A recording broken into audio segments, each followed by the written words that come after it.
Hello, ഇനി നമ്മളൊരു നാടൻ ചീരയില തോരനാണ് വെക്കുന്നത്. അത് നമുക്ക് എങ്ങനെ വെക്കണമെന്ന് നോക്കാം. നമ്മൾ ആദ്യം ചട്ടി അടുപ്പത്ത് വെച്ചു 2 ടേബിൾ സ്പൂൺ എണ്ണ ഒഴിച്ച് ആവശ്യത്തിന് കടുകിട്ട് അതിലേക്ക് നമുക്ക് ചുവന്നുള്ളി ഒരു 5-6 അരിഞ്ഞിട്ട് അതിലേക്ക് കാന്താരിമുളകും കുറച്ച് കറിവേപ്പിലയും കൂടി ഇട്ട് ജസ്റ്റ് ഒന്ന് ഇളക്കിയതിന് ശേഷം നമ്മൾ അരിഞ്ഞ് വെച്ചിരിക്കുന്ന ചീരയില നമുക്ക് അതിലേക്ക് ഇട്ട് കൊടുക്കാം. എന്നിട്ട് പാകത്തിന് മഞ്ഞളും ആവശ്യാനുസരണം ഉപ്പും കൂടി ഇട്ടിട്ട് നമുക്ക് നല്ലവണ്ണം ഇന്ന് ഇളക്കിയിട്ട് ഒന്ന് മൂടി വെച്ച് വേവിക്കാം.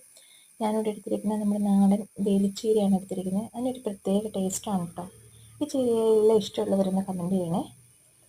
ഇനി നമുക്കിത് നന്നായിട്ട് ഇളക്കി ഒന്ന് മൂടി വെച്ച് വേവിക്കാം. ഇതൊന്ന് ഇടയ്ക്കൊന്ന് ഇളക്കി കൊടുക്കണം. അന്നേരം നമുക്ക് അതിനകത്തേക്ക് ആവശ്യാനുസരണം കുറച്ച് തേങ്ങ മതി. ഒരുപാട് തേങ്ങ ആയാൽ തേങ്ങയുടെ ചുവയായിരിക്കും വരുന്നത്. നമുക്കൊരു കുറച്ച് തേങ്ങ ഇട്ട് കൊടുത്തിട്ട് വീണ്ടും നമുക്കൊന്ന് അടച്ച് വെച്ച് വേവിക്കാം. ഈ ചീരയിൽ ഞാൻ ഏറ്റവും കനം കുറഞ്ഞാണ് അരിഞ്ഞിരിക്കുന്നത്, അതുകൊണ്ട് തന്നെ പെട്ടെന്ന് വേഗം ഇത്. അപ്പോൾ നമ്മുടെ ചീരയില തോരൻ റെഡി ആയിട്ടുണ്ട്. കഞ്ഞിയുടെ ഒക്കെ കൂടെ കൂട്ടാൻ നല്ല രുചി.